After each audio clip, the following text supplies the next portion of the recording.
Tudo bem?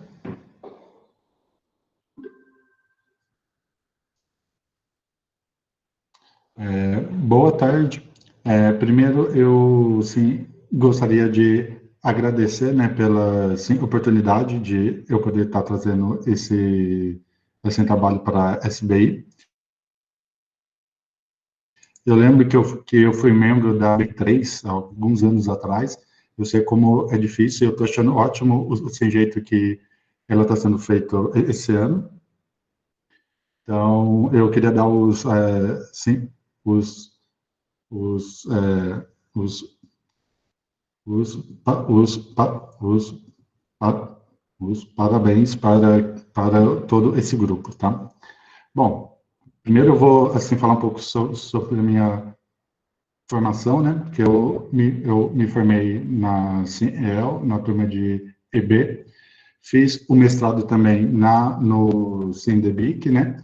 Onde o meu projeto era a extração do CHOS, né? Como um produto de alto valor agregado em um processo para obtenção de nanocelulose. E o meu doutorado, ele é um, assim, um estudo focado no teste desse chás como prebiótico, certo? Então, a gente já vê que os dois projetos, eles estão linkados, certo? Primeiro, eu extraí o chás e agora estou fazendo o teste para ver se esse chás é prebiótico. Mas por que a gente tem interesse em chás como prebiótico? Porque há um grande assim aumento pela assim, busca de vida saudável. Então a gente está assim pensando mais em sim, alimentação, em sim, exercício, certo? E isso não é só uma coisa de cada pessoa. A gente vê que os gastos com saúde estão deixando muitos pobres pelo mundo até, porque você tem tantos gastos que a sua renda cai e se você entra numa faixa em que está na pobreza. Então, você cuidar da sua saúde de forma preventiva é muito mais sim, saudável para o corpo e para o bolso também.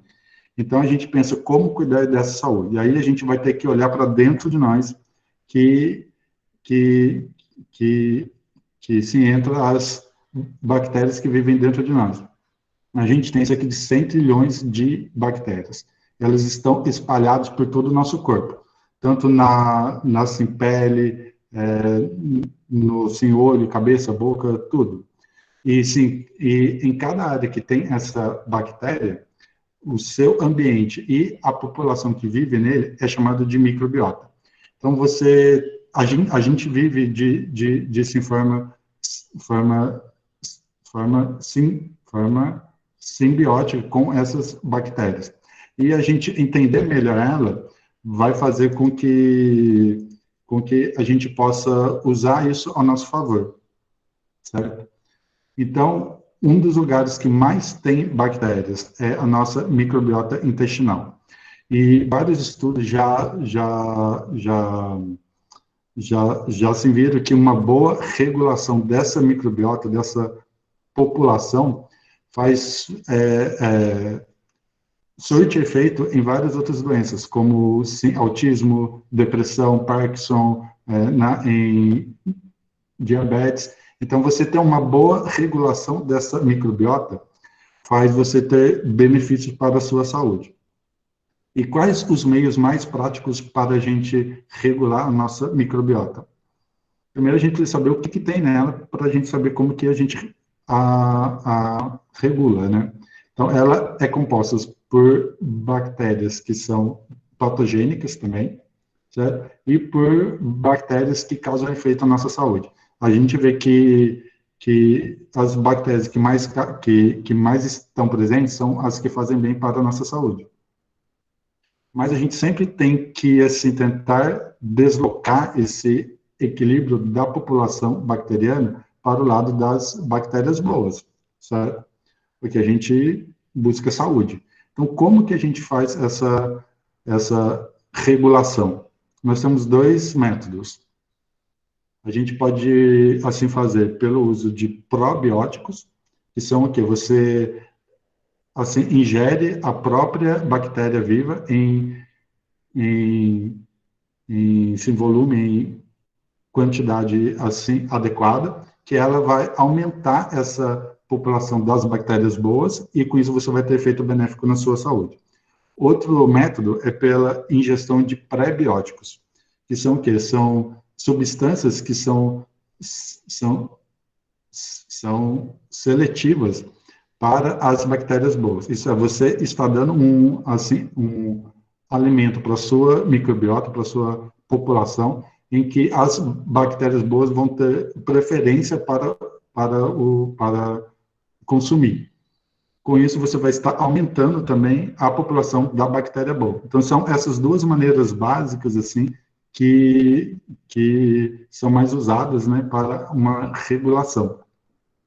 E entre esses pré-bióticos, a gente pode destacar o FOS, o GOS e os derivados de inulina. Isso foi falado até na palestra do Sim Primeiro Dia, né?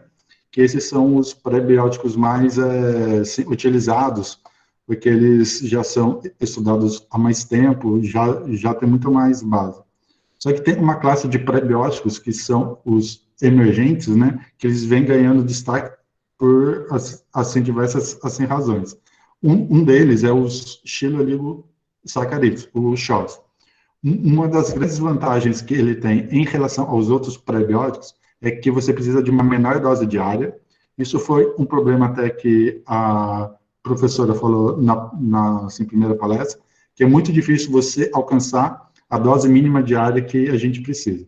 Com o SHOS, essa dose é assim, cerca de 5 vezes menores. Então, você já fica um pouco mais fácil você alcançar essa marca mínima, né, de SHOS diário.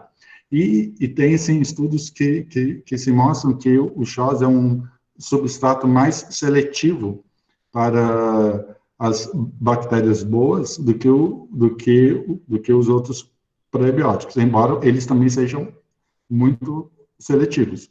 Só que o SHOS consegue, para certos grupos, ter uma seletividade maior, certo?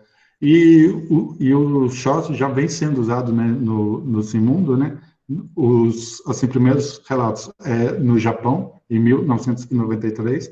Os Estados Unidos, ele regulou o uso do SHOS em 2013, e em 2018 a União Europeia, ela classificou o SHOS como novel food, que são sem compostos, são ingredientes que podem ser usados para a preparação de assim, vários alimentos, como pães, bolos. Então, se você consegue inserir esse SHOS na alimentação das assim, pessoas por formas indiretas, digamos assim, que sejam outros produtos que tenham SHOS, você consegue mais facilmente alcançar a sua dose mínima diária para poder ter um assim, efeito benéfico para a sua saúde.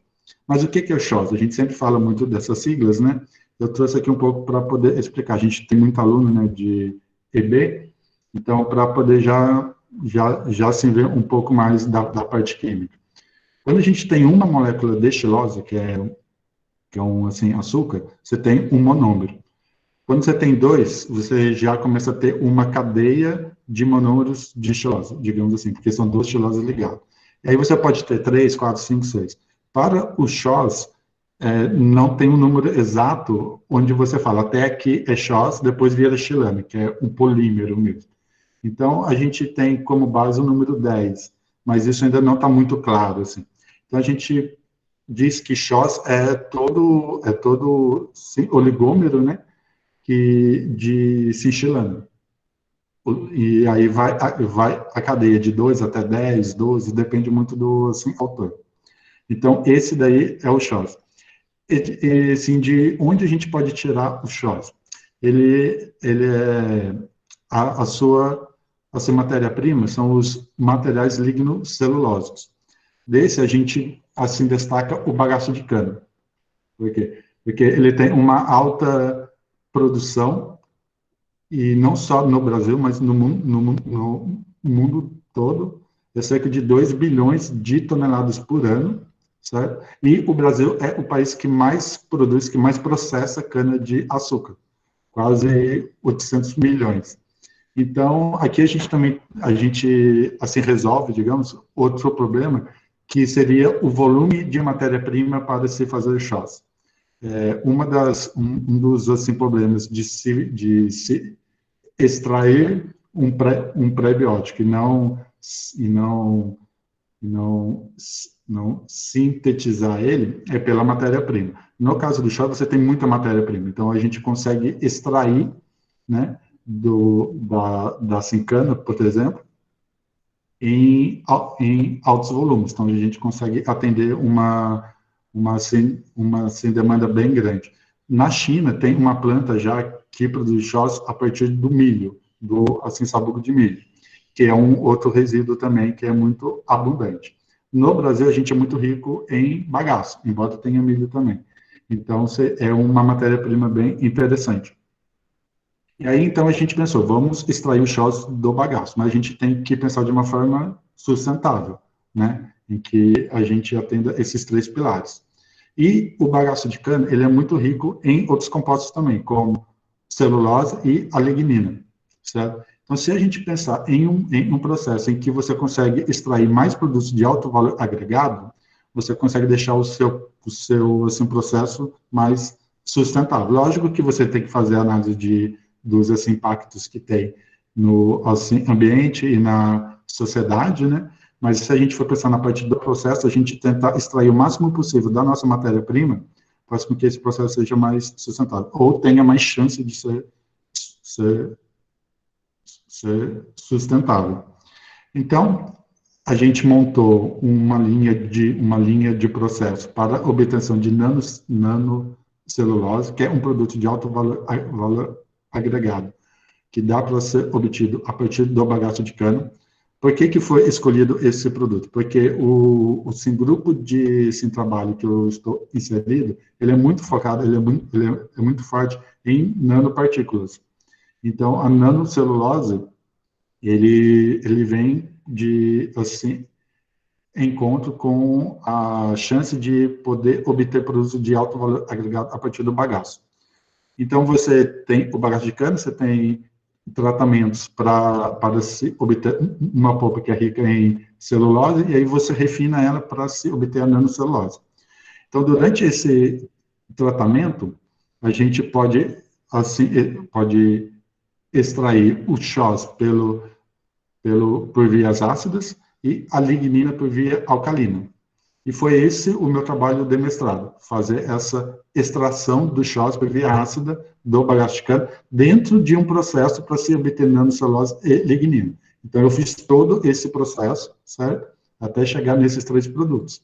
E foram feitos testes também com eles, com a nanocelulose, para ver se ela estava compatível com a nanocelulose obtida a partir de polpa de eucalipto, e a lignina também, a gente fez testes com ele para ver se ela era viável para outros produtos. E ela tem um alto poder calorífico, então ela também iria servir para gerar energia. Só que o chás, ele pode ser obtido de várias maneiras. Então, para esse processo de meio ácido, foi usado um planejamento de experimentos, né, para a gente ver qual que seria a melhor condição para se extrair o chás. A gente variou tempo, temperatura e ácido. Só que o ácido aqui a gente pôs muito pouco. O máximo que foi 1% em relação à massa seca. Então, é muito pouco a massa seca de bagaço. Porque a gente pensou em um processo que não tivesse tanto impacto no meio ambiente, né? E com isso a gente gerou uma biblioteca de dados, onde a gente tem chás, tem hidrolisados, né, com várias composições, né, tem uns com mais chás, tem outros com mais xilose. Então a gente criou essa biblioteca de dados que relaciona as condições de processo com o hidrolisado obtido, né? E aí, esse foi o meu trabalho de mestrado. A gente extraiu o chás, sabe? Só que, como eu disse, o chás pode vir de várias formas. Essa é uma cadeia distilana de bagaço de cana. Então, a gente vê que sim, tem vários grupos laterais aqui, né, que podem ser hidrolisados ou não durante esse meio ácido. Então, eu posso ter Shoz com tamanho de 2 unidades de xilose, seria a xilobiose, ou a xilotriose, xilotetraose, certo? E com grupos ou não ligados a ele. Isso depende das condições de processo. Com essa ideia em mente, a gente pensou no projeto de doutorado, né, que é avaliar a influência da estrutura do Shoz como um composto prebiótico. Se essa diferença de estrutura, se ele é uma xilobiose, triose ou se maior, se ele tem impacto na sua atividade prebiótica e se a presença ou não desses compostos, desses grupos laterais, se tem influência ou não na sua atividade prebiótica. Então, a gente criou etapas, né, para a gente poder assim, fazer uma avaliação disso, né, e a gente montou a nossa metodologia, que é o seguinte: essa parte cinza é a parte que eu fiz no mestrado. Aí eu se mostro mais claramente como que o projeto de doutorado está linkado a isso. Já essa parte nova aqui é a parte do doutorado. Então, primeiro a gente vai pegar os hidrolisados, a gente fez uma caracterização de estrutura desses Shoz dos hidrolisados e fez um teste de atividade prebiótica com cepas isoladas. Depois, o projeto prevê etapas de purificação dos Shoz e fazer também essa assim, análise para ver se o Shoz sofreu alguma alteração durante esse processo de purificação e fazer também uma atividade prebiótica com cepas isoladas, certo? Porque no meu hidrolisado tem mais compostos do que apenas Shoz. Então, a gente quer ver qual influência desses compostos nas atividades prebióticas. E, por último, a gente pode fazer fazer modificações químicas ou assim, enzimáticas nesse Shoz para se ter estruturas que nós não tínhamos antes, para poder melhor avaliar qual que é o impacto dessa estrutura na atividade prebiótica. Primeiro, a gente trabalha com cepas isoladas, porque elas são mais fáceis. E quais são essas cepas? São bactérias que estão presentes na nossa microbiota. Então, a gente escolheu esse grupo das bifidobactérias, porque o Shoz ele é seletivo para esses grupos. Então, a gente pega a cepa isolada de uma bifidobactéria e põe esses hidrolisados e o Shoz comercial para ser a fonte de carbono. E a gente vê como que ele reage a isso. Depois, com as estruturas de Shoz com melhor desempenho nessa etapa, a gente vai fazer análise prebiótica usando amostras fecais, porque ela é a mais próxima que nós temos da nossa microbiota. Então, aqui a gente já não vai ter só a cepa isolada, mas sim um pool de bactérias, né? E aí a gente vai poder fazer uma avaliação da seletividade desse Shoz pelas bactérias boas. E, por último, a gente vai fazer uma análise com um simulador do sistema digestivo, né, e da microbiota humana, porque ele é o estágio mais perto que tem da gente fazer testes clínicos, né? Só que testes clínicos são bem mais caros, a gente precisa de várias licenças, então a gente consegue chegar até nesse. Então, essa parte aqui é a parte do meu doutorado. Essa partinha que está em verde, certo? Então, esse é o projeto. E a gente montou ele com essa lógica de número de amostras e a complexidade das análises. Quanto mais amostras a gente tem, mais simples tem que ser as nossas análises. Porque a gente tem muita amostra, a gente não consegue fazer análises mais assim complexas com um número grande. Então, primeiro com as cepas isoladas, né? Depois com a amostra fecal e, por último, com o simulador. Então, foi essa a nossa estratégia. Bom, então, como resultados, né? Primeiro a gente pegou os hidrolisados todos, que tem o Shoz assim, total que estava presente nele e a xilose. E a gente já fez uma primeira análise aqui, que qual tinha menos que 15% de rendimento de XOS, a gente não iria usar, porque para um processo ele ia ficar muito baixo o rendimento e já não se iria valer a pena. Então, primeiro que a gente tem em assim destaque a nossa condição otimizada, né? E tem alta seletividade também para a extração de XOS em relação à xilose, né? Quase 10 vezes. E aqui a gente tem quais a gente excluiu, porque tinha pouco rendimento de XOS. Então, com isso, a gente já diminuiu um pouco o número de amostras que a gente iria usar. Certo? Então, a gente pegou, voltou, já assim, tirou um pouco dos nossos hidrolisados, e vamos fazer essa primeira parte aqui, que é uma fermentação anaeróbica, né, por 5 dias, a 37 graus, usando essas 3 bifidobactérias, de forma isoladas, né?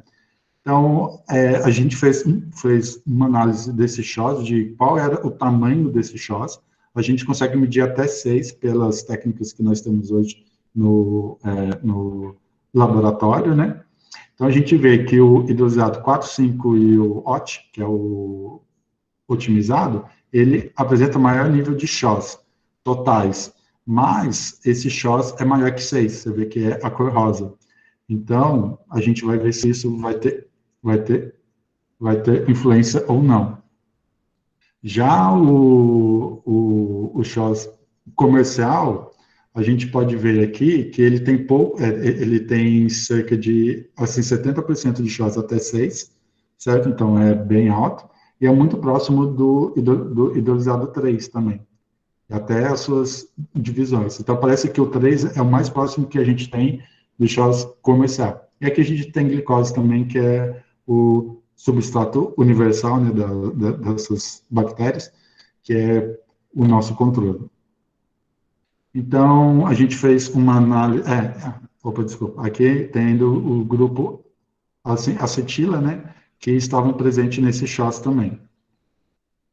E a gente vê que nem todos tinham esse grupo, mas tinha uns que tinham esse grupo com alta concentração. E a gente fez a nossa primeira análise. A gente pegou todos os nossos hidrolisados, pôs lá por 5 dias a 37 graus com as 3 bactérias. E a primeira análise que a gente foi de densidade ótica, porque ele mostra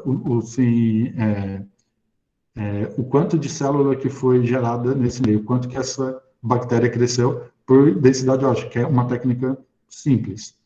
Então, a gente vê que os hidrolisados 4, 5 e OT, eles não tiveram um assim, aumento nessa densidade ótica depois da fermentação, mesmo eles sendo os hidrolisados que mais tinham XOS, certo?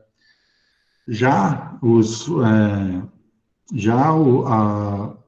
a Bifidobacteria lactis, ela teve uma faixa que ela cresceu, que é menor um pouco do que a faixa da Bifidobacteria adolescentes, certo? Isso mostra que ela cresce um pouco melhor, que a adolescentes cresce um pouco melhor do que a lactis nesses meios, né? E quando a gente compara com os prebióticos padrões e a glicose, aqui nós temos XOS, o FOS e a glicose, a gente vê que o FOS foi assim, quem mais gerou esse aumento da densidade ótica, né? A glicose não foi tanto assim, e o XOS também ficou mais ou menos. Então, a gente vê que os nossos hidrolisados não estão tão longe do XOS comercial. Ele só perde, digamos assim, para o FOS, né? Só que tem que lembrar que não tem só XOS nesse hidrolisado, né? E a faixa meio que se mantém da lactis, né? Outro aspecto que a gente vê é o decréscimo de pH, porque essas bactérias geram ácidos graxos de cadeia curta, que faz com que o pH decaia. Então, a gente vê de novo que o 4 e o OT, eles não decaíram tanto, assim, igual as outras. E a gente tem também essa faixa para a Bifidobacteria lactis, para adolescentes e para infantes um pouco maior, né? E quando a gente já compara com os pré-bióticos comerciais e a glicose, essa diferença já é menor do que pela análise que nós vimos antes. E a gente tem a liberação desses ácidos, né, que gerou a queda do pH. Então, a gente vê também que o 4,5-OT ele não se gerou tanto ácido. Isso mostra, talvez, que as bactérias não usam esse Schloss de cadeia longa, embora tenha muito, ela não usa, por isso que ela não se desenvolve, nem cresce e nem gera metabólitos, né? Já a gente tem uma faixa aqui, assim, maior dos, assim, dois ácidos que são liberados quando as bifidobactérias são alimentadas com os hidrolisados, uma faixa meio assim, uniforme, porque o erro está assim, grande das assim, análises, e é muito próximo, até maior um pouco do que os pré-bióticos padrões. Mas isso a gente tem que sempre lembrar, não tem apenas Schoss nesse meio, certo? Mas a gente vê que, embora ela não cresça tanto, mas ela libera mais ácido. Então, é muito provável que no meio dos hidrolisados tenham compostos que, assim, talvez inibam um pouco dela crescer, mas não se inibe o seu metabolismo. Então, ela gera ácido, mas não cresce. Ela não se multiplica tanto. É muito provável que tenha algum, assim, desvio da rota metabólica delas, né, que faça isso acontecer. E, como não tem apenas Schoss nos hidrolisados, a gente fez análise também de quanto de Schoss que foi consumido, né. E a gente vê que em todos os nossos hidrolisados, o Schoss foi usado, certo? Aqui são análises de Schoss totais, a gente não vê pelo tamanho, né. Então, a gente tem também que o 4, 5 e o 8, eles, assim, tiveram números menores, né, do que os outros hidrolisados, né, embora tenha muito Schoss, ele não foi tanto, assim, não foi utilizado pelas bactérias, foi, mas não tanto. Já a gente tem uma faixa aqui dos hidrolisados aqui, que foi muito usado, cerca de, assim, 60%, e uma faixa maior que se compara até ao Schoss comercial, que foi utilizado pelas bactérias. Então, a gente vê que o nosso Schoss, ele é usado pelas bactérias. E aí, a gente vai fazer a análise, então, de quais Schoss que são usados. Esse é um cromatograma da análise para se determinar o tamanho do Schoss. Esses são os picos de cada Schoss. O X2 é a xilobiose, o X3 é a xilotriose, assim até o X6, que é a xiloexose, certo? Então, esse branco é o meu meio antes da fermentação. Quando ele fermenta, ele gera esses outros picos, é uma triplicata, né? E aí a gente vê que esses picos, eles quase somem, entendeu? Não deu para isso em números, porque a resolução não estava alta, mas a gente vê que esses picos são, assim, usados. Então, quase todos os Schoss de 2 a 6, ele é consumido. Isso mostra que essa faixa de C-Schoss, ela é, assim, benéfica para que as bactérias cresçam. Schoss muito grande, a gente não consegue isso, né? Isso daqui foi para o Schoss comercial, isso aqui foi para o hidrolisado 3. Mas esse padrão, ele se, assim, repete para todos os outros hidrolisados, certo? E por último, né, a gente vai falar do furfural, que muitos dizem que ele é inibitório, mas não teve relação da presença dele com inibição pelas bifidobactérias, certo? Então, a gente, assim, conclui que os hidrolisados, ele pode ter ou não esses grupos de acetila, né, que eles serviram como fonte de carboidrato para as bifidobactérias, né, e que eles foram usados, né, e que o furfural não teve impacto, né, no metabolismo das bifidobactérias, certo? Só que não tinha apenas Chagas no meio, então a gente precisa fazer as outras etapas. Então, eu queria fechar falando que só nesse projeto a gente tem muitas disciplinas que se encaixam, né? Tipo, isso mostra como é assim, importante a gente estar atento a todas as áreas, né? Nesse projeto a gente, assim, abordou temas de várias áreas. Eu queria agradecer, né, ao meu grupo de pesquisa e falar para a gente cuidar da nossa microbiota, porque é a nossa saúde. É isso aí, gente. Desculpa se eu passei um pouquinho do tempo. Não tem problema não. Eu queria agradecer o William pela apresentação e avisar que a chamada já foi computada, então caso alguém tenha que se retirar, pode sair. E agora nós vamos abrir as perguntas, eu vou começar a ler, então quem ainda tem dúvida pode mandar no chat. Primeiro a gente vai começar com a pergunta da Yasmin. Ela perguntou o que diferencia a nanocelulose da celulose, além da escala de tamanho. É a escala de tamanho que muda o que é uma e o que é outra, porque para ser nano, você tem que ter pelo menos uma assim, assim, suas dimensões menor que 100 nanômetros. É isso que define ser nanocelulose.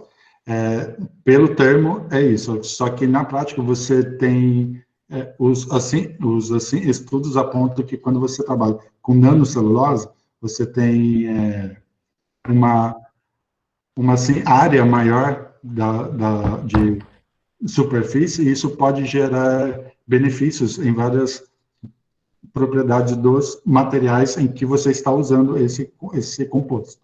Então, você ganha certas propriedades por ela estar em escala nano. Mas o que muda de uma para outra é essa escala. A aplicação só melhora se você está em nano. Para certas áreas, não tudo. Né? Depende do que você... Obrigada. A Adriane perguntou se será avaliado algum produto de fermentação para indicar a propriedade prebiótica do CHOS. Se vai ser avaliado o produto da fermentação? Algum produto de fermentação para indicar a propriedade prebiótica do CHOS. Então, essa assim, primeira análise nossa, a gente vê se teve liberação de ácidos graxos, que é um produto dessa fermentação, né, que é os ácidos graxos de cadeia curta, né. Só que a gente está mexendo com uma cepa isolada. Quando a gente for para um meio mais complexo, a gente, assim, consegue ver se outros metabólitos também vão ser expressados, né? E assim, a liberação deles no meio faz com que você tenha, assim, melhorias na assim, saúde. Por exemplo, ácido butílico, que a gente não conseguiu medir, porque a técnica nossa ainda não está boa para assim, isso, ele tem, já tem estudos que se mostram que a liberação desse ácido na microbiota intestinal gera uma assim, maior propriedade de assim, barreira que impede que bactérias e assim compostos passem da nossa microbiota, do nosso intestino, para o resto do corpo. Isso tem impacto na nossa saúde. Quanto melhor a propriedade de barreira da nossa parede intestinal, melhor é a nossa saúde. Então, se a gente conseguir medir esses ácidos, a gente consegue estimar, assim, se esse composto pode ser ou não probiótico. Ok, muito obrigada. A Simone perguntou se a modificação do CHOS, aliás, a Simone perguntou quais são as técnicas usadas na modificação do CHOS. Então, a gente ainda não assim, usou, mas já foi assim, estudado, né? Se a gente tem um SINCHOS que tem uma cadeia muito longa, a gente pode usar enzimas que são específicas para assim, cortar a cadeia do CHOS. São as endoxilanases. Elas vão assim, cortar de forma seletiva, né? Esse CHOS a tamanhos menores. Quase sempre eles vão ficar em torno de xilobiose a xilotriose, são os mais assim comuns, porque essa enzima corta até esses tamanhos. Se a gente quiser tirar essas cadeias laterais assim apenas, a gente pode usar enzimas como como acetilesterase, para ela poder cortar só os grupos laterais. Então, a gente vai ver qual estrutura a gente tem, qual a gente quer, e ver qual enzima a gente vai usar para chegar nessa estrutura. Então, isso depende muito do que a gente vai ter e do que vai usar, mas, basicamente, são essas duas que a gente vai usar. Ok, muito obrigada. O professor Arnaldo falou que você disse que a extração é mais vantajosa que a produção por síntese. Existe algum estudo de viabilidade econômica nesse sentido?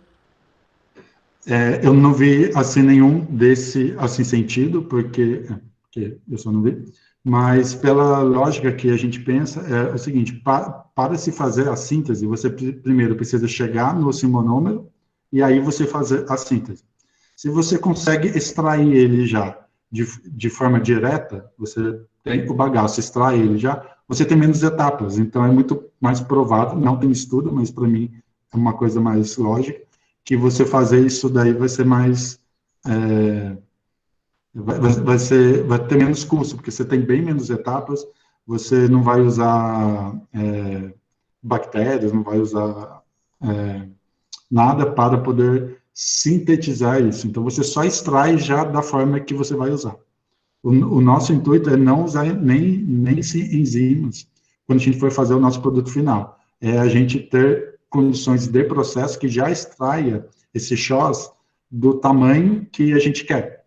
Por isso que a gente fez aquela variação de sim, tempo, de temperatura, para a gente ter essa biblioteca de dados que faça a gente mexer no processo para já extrair ele de uma forma mais certa que a gente quer, com o tamanho que a gente deseja, e com os grupos ou não que a gente deseja que tenha nela.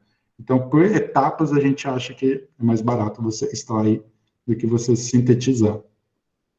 Não sei se ficou Ok, muito claro. obrigada. O Guilherme está perguntando se os produtos de degradação do processo de extração impactou no crescimento celular nas culturas de bactérias. Se ele teve impacto, então, pelo que a gente viu, tem um gráfico meu que se mostra que não teve nenhuma relação com a presença desses produtos com o metabolismo das bactérias, nem sim com a densidade ótica, nem com a liberação de esse ácido. Então, o fato de ter ou não teve nenhuma influência direta. Inclusive, eu já vi trabalhos que não conseguem achar essa relação da presença do furfural, que é o principal produto, com inibição de crescimento das bactérias benéficas. Né? Eu acho que isso vem muito da indústria do álcool, porque se você tem esses assim, produtos para fazer álcool, ele tem inibição mesmo, porque ele inibe a via da assim, glicólise. Certo? Só que as bifidobactérias, elas usam outra via para assim crescer, para metabolizar esse chós.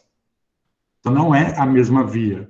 Então, ela não sofre essa inibição. Pelo menos a gente não viu isso nesse trabalho, né, que não tem. E os outros trabalhos também que falam disso, nenhum se mostrou que tenha inibição desse tipo de bactéria.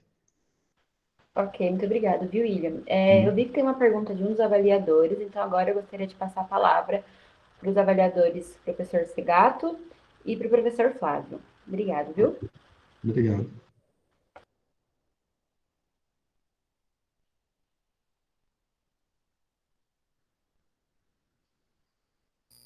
Oi. Olá. Segato primeiro?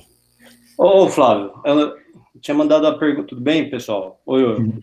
Olá, tudo bom? Tudo bem? Eu tinha mandado a pergunta, eu não achei que eles iam chamar a gente. Pode começar, Flávio, por favor. Não, começa pelos mais velhos. Pode falar primeiro, Segato. Tá bom. Oi, tudo bem? Primeiro, eu queria agradecer a comissão da SBI pelo convite.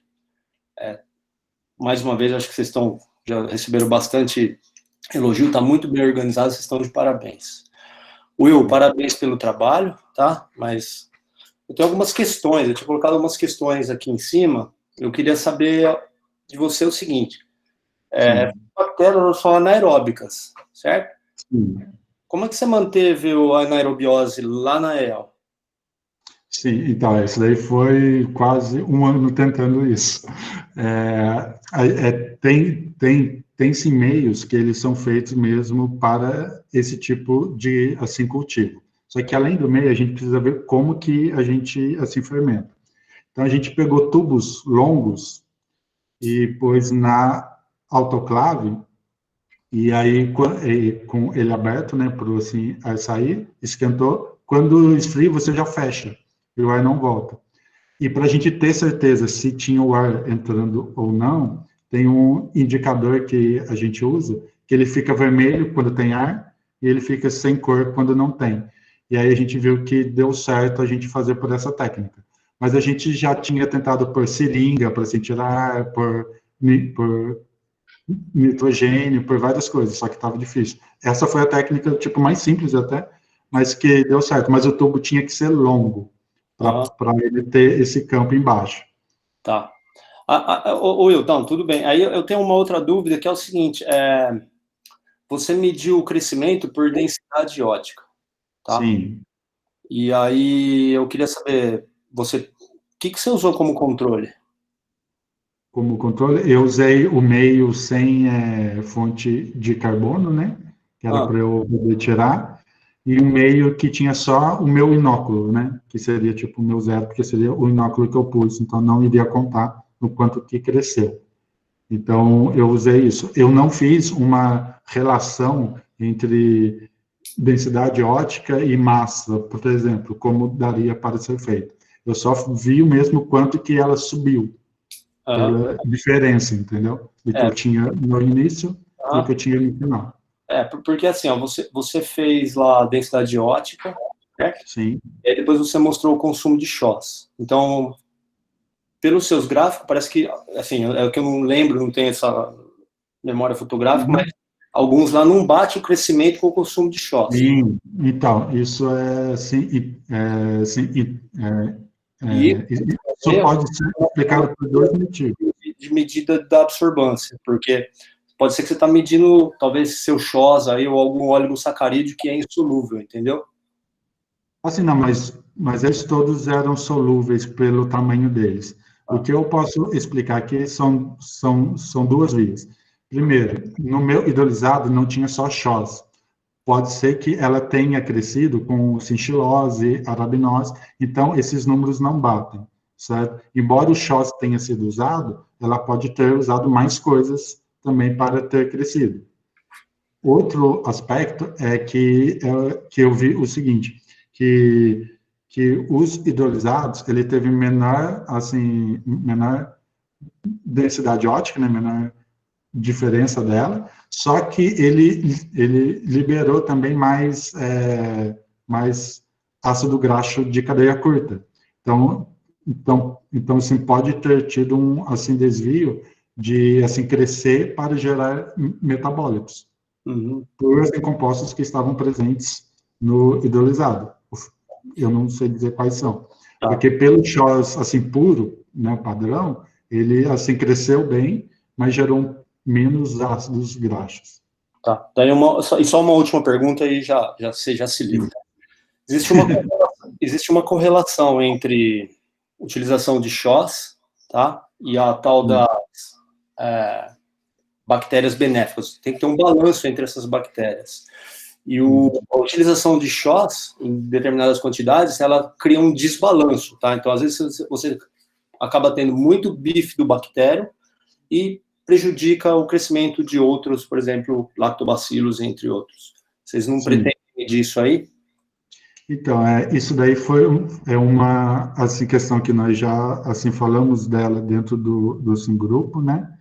E eu creio que no futuro, quando a gente for pensar em um assim, produto final, a gente tentar fazer um mix, sabe? Você ter o Synchos para ter as bifidobactérias mais assim, ativas, mas você ter outros compostos também para não criar muito esse desbalanço, como FOS ou SINGOS, né? Porque eles crescem com lactobacilos. O CHOS não é muito para lactobacilos. Então, seria mais fazer tipo um mix de 2 ou 3 probióticos, né?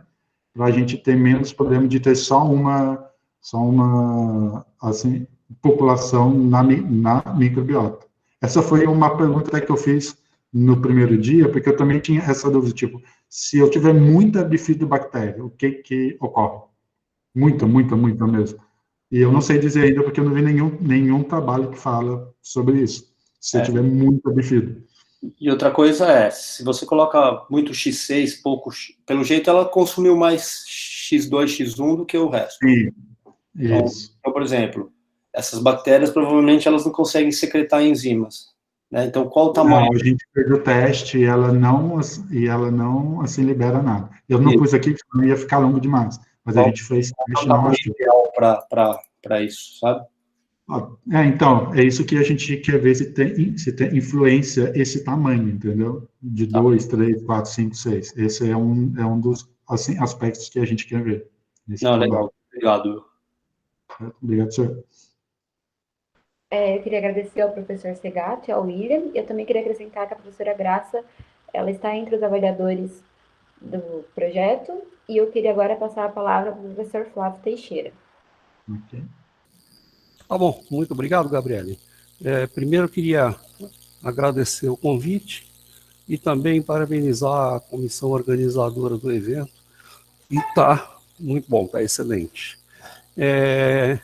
Queria também parabenizar o William pela apresentação, começando a falar de forma geral sobre o trabalho, que está muito bem fundamentado, um trabalho que eu tenho certeza aí que vai trazer resultados muito positivos. Eu queria ter algumas perguntas e quero fazer algumas sugestões para vocês. Como é que você determinou, a primeira pergunta é como você determinou o grau de polimerização dos xiloligosacarídeos? Foi por cromatografia líquida? Que coluna você usou?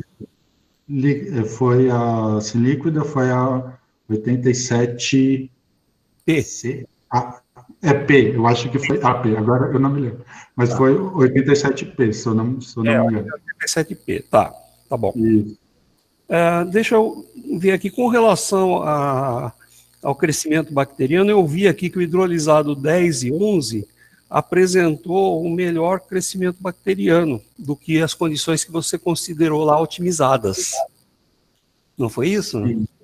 Sim. Também, na 11, 12 e 10, mostrou o maior consumo de substrato e produzindo aí uma boa quantidade de ácidos, né?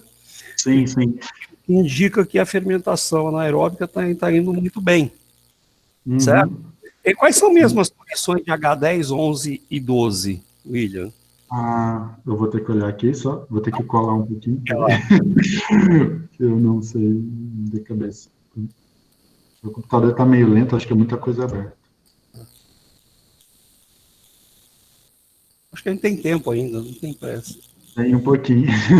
É que eu passei um pouco, porque eu começo a travar, e já viu. Peraí, se eu estou abaixando aqui, acho que a tela ficou preta, não sei. Ficou, não tem problema. Deixa eu ver. Está meio lento aqui o computador.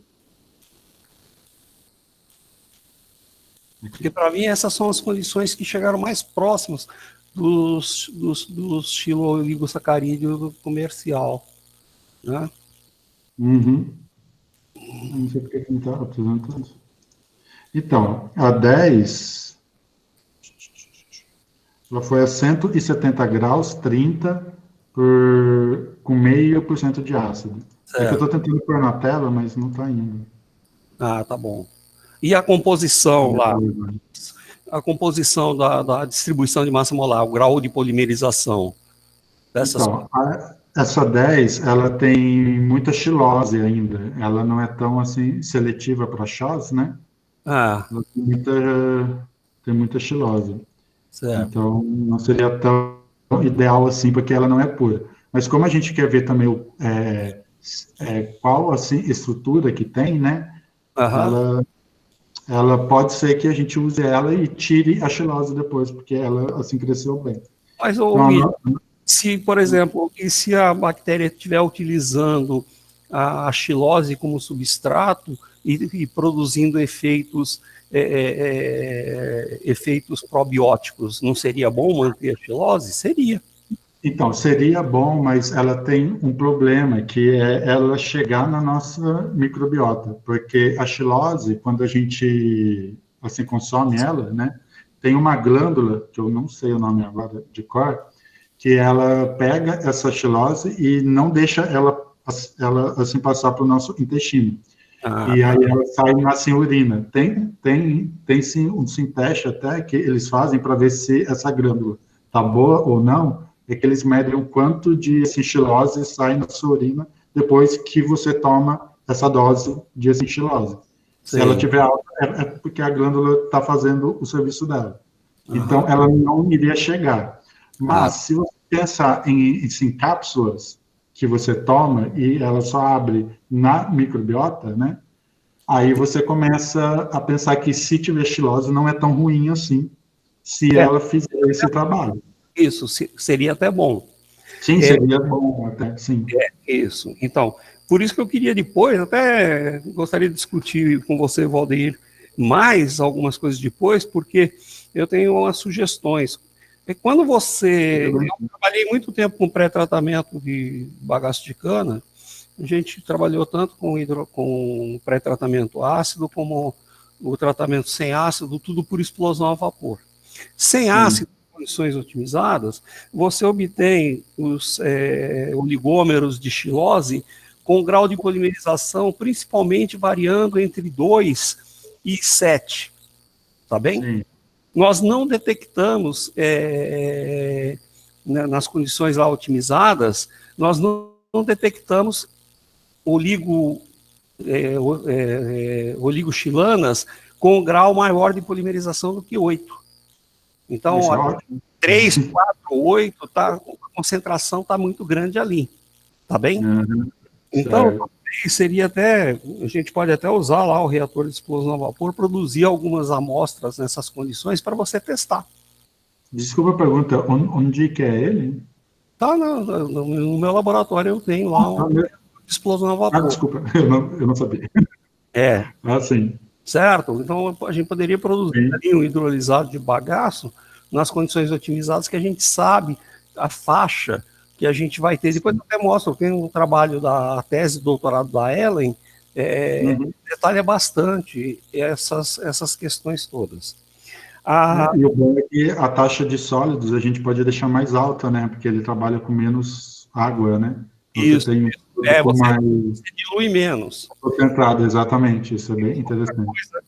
Com relação a furfural, hidroximetilfurfural, esquece, eles não são tóxicos para a gente, nem para ruminantes. Quando você faz caramelo, você queima açúcar, o que dá aquele sabor do caramelo, aquele sabor adocicado, né, que aguça o apetite, né, o paladar, é justamente pela formação do furfural e hidroximetilfurfural.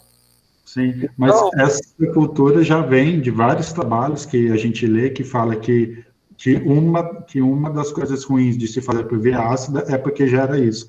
Só que ninguém nunca provou nada, porque isso vem da indústria do álcool, que dá problema mesmo. Mas a gente não está fazendo isso. Mas mesmo na fermentação alcoólica, nas condições que o hidrolisado é gerado, o furfural hidroximetilfurfural, ele não aparece em quantidades suficientes para intoxicar o meio. Isso é meio chavão da literatura. A gente já mostrou isso no doutorado da Ellen, está bem claro essa questão. E alguns compostos aromáticos é que são mais fatais, mais tóxicos. Mas depende das concentrações deles também, porque em concentrações baixas eles são até benéficos, né?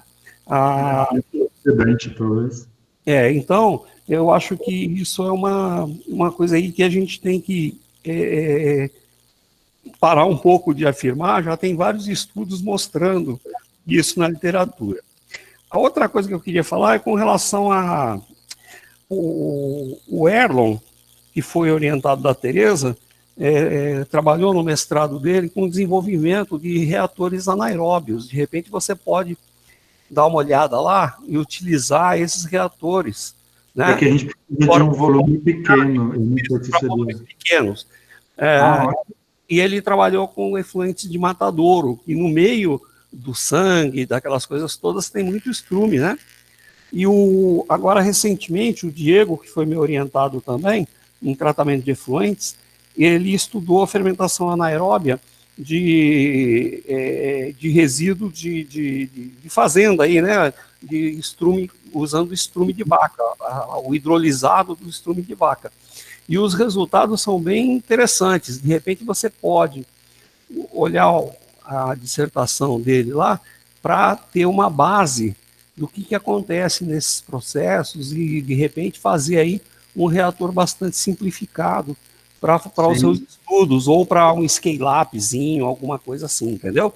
Que trabalha justamente com fezes, né? De bovinos. Eu vou trabalhar também, mas de humanos. Isso. Então, é uma coisa assim interessante, que eu acho que vai te ajudar bastante. Com relação a essa questão aí do hidrolisado que a gente produziu, depois a gente conversa, a gente pode produzir um pouco para você testar, já que os hidrolisados vão estar numa faixa bem restrita. Tá? E é que a gente procura, que esteja nessa faixa. Isso. E, por exemplo, na minha tese de doutorado tem uma otimização do processo de explosão a vapor, e eu tenho a composição dos hidrolisados, de bagaço de cana, em temperaturas que vão de 150 graus até 230 graus. Vou dar uma lida nisso. Está enorme lá com a caracterização, mostrando quanto tem de oligômeros, quanto tem de monômeros, de açúcares. Na tese da Ellen, você vai ver quais são os compostos aromáticos que estão presentes nos hidrolisados na forma solúvel e assim por diante. A gente troca figurinha, tá bom? Perfeito, tá bom, obrigado. Gostei muito do seu trabalho, parabéns para você e para o Valdeir. Obrigado. Uma vez agradeço à comissão organizadora aí pela oportunidade. Obrigado, senhor, também, pelas dicas. Imagina que é isso. Boa tarde a todos. Queria agradecer ao professor Flávio, novamente ao William, e agora eu queria passar a palavra para a professora Graça.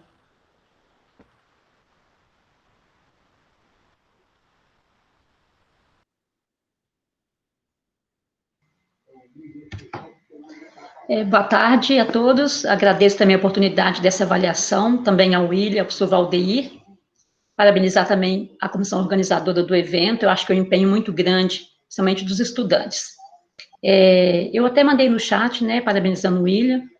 A princípio, eu quero reforçar também a importância da conexão, a integração do trabalho dele de mestrado, né, em que ele se preocupou mais em extração do SHOS, e depois verificar a aplicabilidade. Então, eu achei muito importante essa preocupação do orientador com o William, no sentido de fazer uma conexão entre o que ele fez no mestrado e o que ele está fazendo no doutorado. Especificamente, o William respondeu várias questões. Eu queria apenas um comentário ou uma pergunta a respeito das bactérias em si a serem avaliadas. Como o título do trabalho é avaliação do potencial prebiótico, né? E você tem até o momento mais características, né? A estrutura em si, quem é o tipo de SHOS que você encontrou, e para verificar se há uma diferenciação de resposta, né? Da atuação como pré-biótico em função do tipo estrutural de cada SHOS. A literatura em si, William, apresenta alguma resposta, tem alguma pesquisa que mostra qual a relação existente entre o metabolismo dessas 3 bactérias escolhidas e o tipo de estrutural do SHOS que você tem no trabalho? Já tem, assim, trabalhos que fizeram análise com, sim, vários SHOS também, só que a gente acabou vendo que esses SHOS não eram tão puros assim, eles não estavam focados em sim ver essas diferenças. Eles só pegaram SHOS de sim, várias fontes, com, assim, tamanhos variados também, mas não tinha tanta pureza. Então, a gente achou que, com esse trabalho focado nisso, a gente ia ter uma resposta melhor. E a gente escolheu essas 3 bactérias, que são as mais usadas mesmo para análise prebiótica. Só que eu vou um pouco além, porque quando a gente vai pensar se um composto é prebiótico ou não, a gente primeiro precisa saber exatamente como é esse composto, por isso que a gente está fazendo essa primeira análise, saber qual que é o tamanho dele, de onde ele vem, tudo, fazer análises in vitro, né? E só depois que a gente fizer análises com assim, pessoas que provem que deu benefício à saúde, a gente pode falar que é uma análise pré-biótica mesmo. Então, o que a gente está vendo hoje é um, assim, potencial de ser um pré-biótico. Mas eu não posso dizer, porque as minhas bactérias cresceram, que o chás meu é pré-biótico. Então, a gente tem essa assim, ciência também disso, né? Que são tudo etapas, né? E nessa primeira etapa, que a gente está vendo se ele cresce ou não, porque se ele não crescer nem com as cepas isoladas, que dizem que ele é seletivo, então nem assim adianta seguir muito, né? Então a gente vai muito por essa linha, de etapa por etapa, para poder definir se ele é probiótico ou não. Mas já tem trabalho, sim, professor. Tá bem, Will. Obrigado. Fico satisfeita em saber que você está bem envolvido no trabalho. Noto que, pelas suas respostas, você pode até não ter a resposta no momento, porque o seu trabalho ainda está no início, na parte do doutorado, você ainda não tem como assegurar, né, se é realmente esse chós obtido com essas características, né, o ideal para você trabalhar nesse contexto de integração entre aproveitamento da nanocelulose, né, e o chós em si, para você fazer aí uma integração entre aproveitamento de biomassas vegetais. Mas você está de parabéns, porque eu noto que você, a cada resposta, você está inteirado. Você primeiro tem uma noção do que você está fazendo, por quê e onde você quer chegar, tá bom? Então, eu agradeço, muito obrigado mais uma vez, e êxito no seu trabalho. Boa tarde. Boa tarde, obrigado, professor. Queria novamente agradecer a professora Graça e ao William. E é isso, gente. Estamos encerrando. Obrigada a todos que vieram. A próxima atividade, eu acho que ela já está começando. Então, o link já está disponível, tá bom? Tchau, tchau e boa tarde. Tchau. Obrigado. Obrigado a todos.